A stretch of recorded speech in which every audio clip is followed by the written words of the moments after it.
Dear Mother and Father, I have gone away to walk aboard an alien spaceship as reoccurring dreams assured a 42-month interstellar voyage to explore the vast universe, then return. I am leaving behind all my possessions to you as I will no longer require the use of any.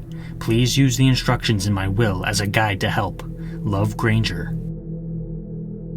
This is the note that 32-year-old Granger Taylor attached to his bedroom door shortly before he went missing from his parents' farm in the town of Duncan on southern Vancouver Island, Canada. On November 29th of 1980, his stepfather found the note, which also contained a hand-drawn map of Waterloo Mountain on the back. The weather that night was frightful, with heavy rain and high wind speeds, and the search parties that attempted to find Granger had a difficult time fighting against the elements. The search effort focused mainly on the area on and around Waterloo Mountain because of the map that Granger had drawn, but nothing was found. No trace of the man himself or his truck.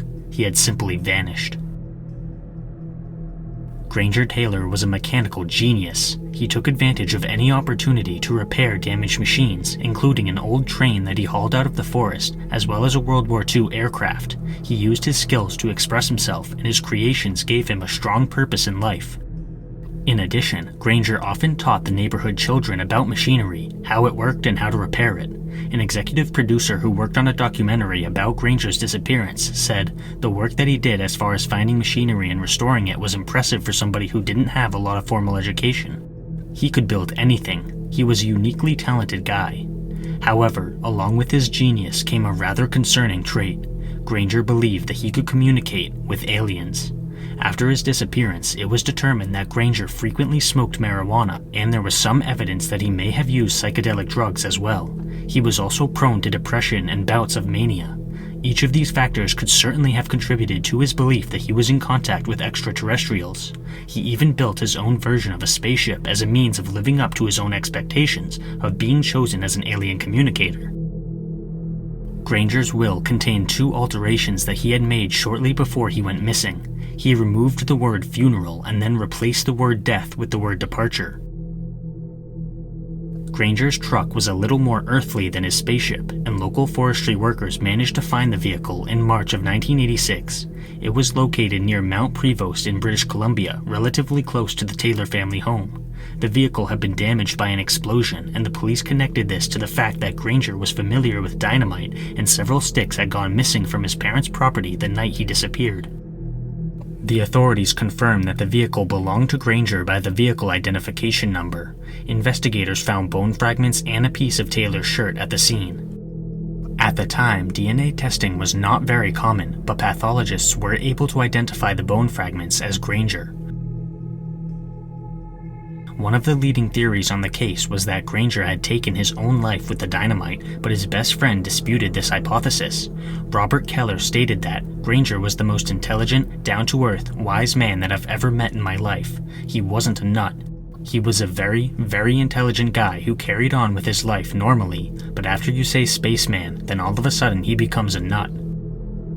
Others who lean towards the possibility that he really did take his own life often cite the fact that Granger's mental health was allegedly declining in the months leading up to his disappearance.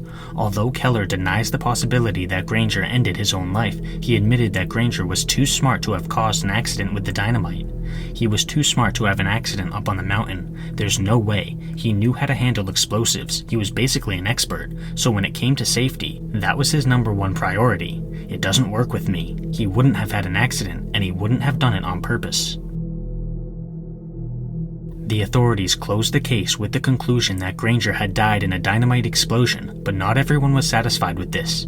Keller disputed the conclusion on the basis that the evidence found was not conclusive. According to him, the police reported that the truck they found was blue, whereas Granger's truck was Pepto-Bismol pink. The discussions of aliens piqued the interest of conspiracy theorists who started crafting their own hypotheses about Granger's disappearance. One of the more wild conspiracy theories is that he was kidnapped by the United States government, who forced him to work in Area 51. While hypotheses like this one are ridiculous, it's still unknown what exactly Granger was attempting to do that fateful night. He believed that he was bound for departure on an alien spacecraft, but why did he bring dynamite with him? What was he going to use the dynamite for? It seems unlikely that we'll ever know the full truth for certain, and conspiracy theories may continue to circulate for a very long time.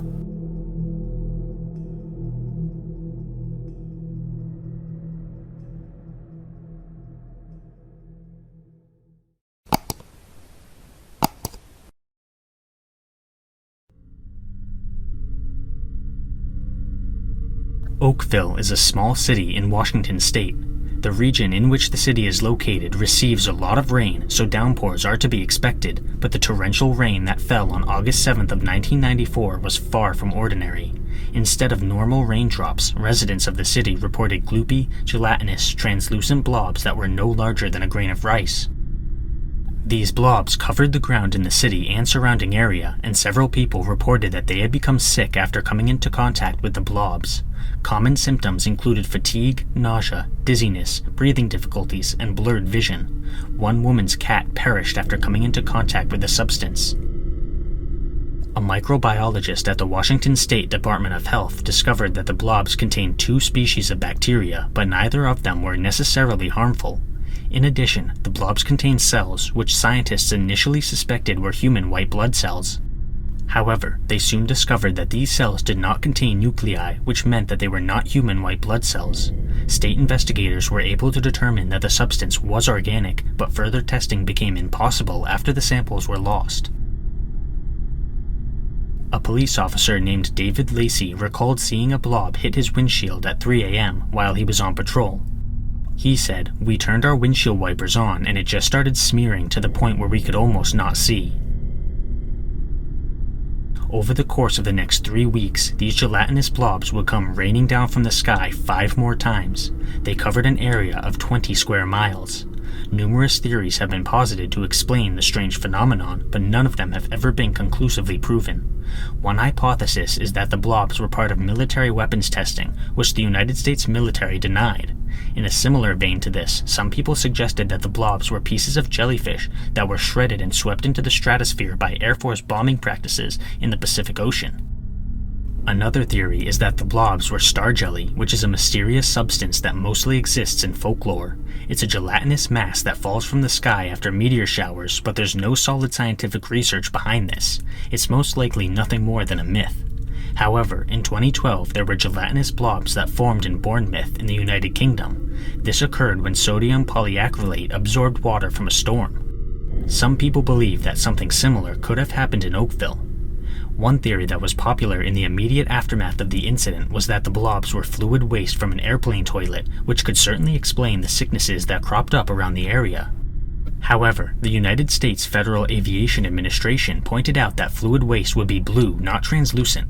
Yet another theory that has since fallen by the wayside is that the blobs did not actually fall from the sky, and that they came from the ground instead. Not only does this hypothesis ignore the witness statements from Oakville residents, but it also fails to posit an origin of the substance.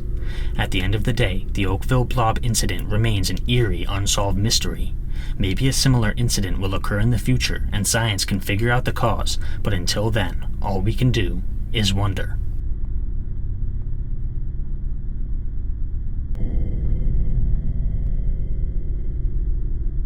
Click the join button to become a member today. Channel members receive exclusive content as well as early access to all my content.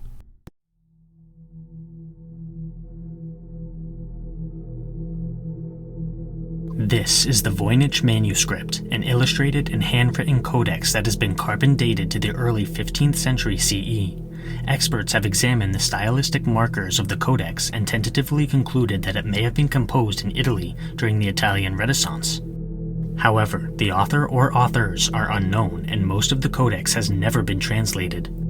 Professional cryptographers have pored over the codex to no avail, and codebreakers from both the United States and England have attempted to decipher its text, but none of these efforts have yielded anything substantial. The Voynich Manuscript remains one of the most intriguing historical mysteries of all time, but there are also elements of the document that sound like they come from a science fiction novel. Certain sections of the manuscript contain illustrations and diagrams of unidentified plants and astrological symbols. Nobody has ever been able to figure out what these things are or why they are recorded in the manuscript. The pages of the document are made of vellum, which is a prepared form of animal skin that was used for writing back in medieval times. The total number of pages is difficult to pin down because there are numerous foldouts, not to mention evidence of missing pages, but the best guess of experts is around 240 pages. Based on the numbering system that was used in the document, experts have estimated that it contained upwards of 272 pages in the past. There is also strong evidence to suggest that the book has been reordered several times throughout history. Protein testing was conducted in 2014, which revealed that the vellum was calfskin, and multispectral analysis has revealed that the vellum was never written on prior to the writing of the manuscript. In total, experts have estimated that the book required 14 or 15 calfskins to complete. The binding and covers are made from goat skin, and they are not original to the manuscript. Experts think that they were added to the book while it was possessed by the Roman college in Rome. Insect holes on the first and last folios suggest that the book had wooden covers before the goat skin was added. There was also evidence of a leather inside cover. Many of the pages contain colored drawings, which were initially sketched with a quill pen and later colored in with ink. The specific type of ink that was used is iron gall ink, which is made from iron salts and tannic acids. X-ray spectroscopy has also revealed that the inks in the book contain high levels of carbon, iron, sulfur, potassium, and calcium, which are also found in the ink that composes the text, indicating that the text and the drawings were created at around the same time. A computer scientist at the University of Campinas in Brazil discovered that certain parts of the text have been updated, with someone tracing over the faded sections of text with fresh ink. Most of the text is written in an unknown language, although small sections are written in Latin. The unknown script contains around 20 to 25 unique characters, but there are also a few dozen characters that are much more rare, occurring only once or twice throughout the text. The document does not contain any clear punctuation. Most of the text is contained within a singular column in the center of the page with a ragged right margin and left margins that sometimes contain images of stars, but there are also labels associated with the illustrations. The text contains over 170,000 total characters, and the script appears to follow the common laws of organized language. For example, each word in the document contains certain characters, which is similar to vowels in the English language. However, there are also some peculiar details about the script. Certain characters never follow other characters, while some characters are often grouped together. Some characters only occur at the beginning of a word, and others only appear at the end of a word.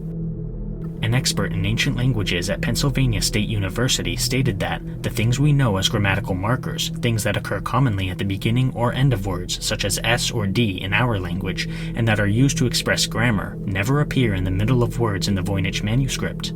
That's unheard of for any Indo-European, Hungarian, or Finnish language.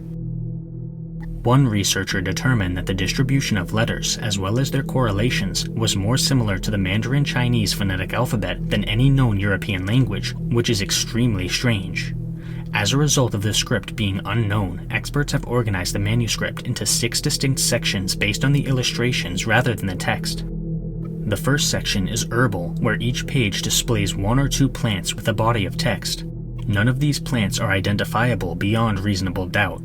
The second section is astronomical, which contains various circular diagrams that often have suns, moons, and stars within them. The third section is balneological, which relates to the medieval belief that diseases could be treated via bathing. This section contains mostly text interspersed with images of mostly nude women bathing in pools and tubs. The fourth section is cosmological, with circular diagrams similar to those found in the astrological section, although this section's diagrams are much more obscure. This section in particular has a high concentration of foldouts, one of which spans 6 pages.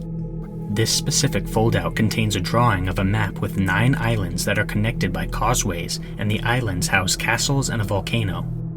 The fifth section is pharmaceutical, containing labeled drawings of plant parts such as roots and leaves. There are also images of apothecary jars and a few paragraphs of text. The final section is recipes, with pages that are entirely dedicated to text. The text in this section is contained within multiple short paragraphs, each one marked by a star in the left margin. The general consensus on the manuscript is that it was originally meant to be a collection of medieval beliefs about medicine. However, the fact that most of the plants in the manuscript have never been conclusively identified has baffled experts. In addition, certain images of plants appear to be composites of multiple different plant parts, each fastened together to create one unique plant. With the exception of certain zodiac symbols, the astrological illustrations are also open to debate, as nobody has been able to find a reliable interpretation. Many different hypotheses have been posited over the years to explain the authorship and purpose of the document, although none have ever been conclusively proven. Some people believe that the manuscript was forged by one of its more modern owners so that he could sell the book for a hefty price.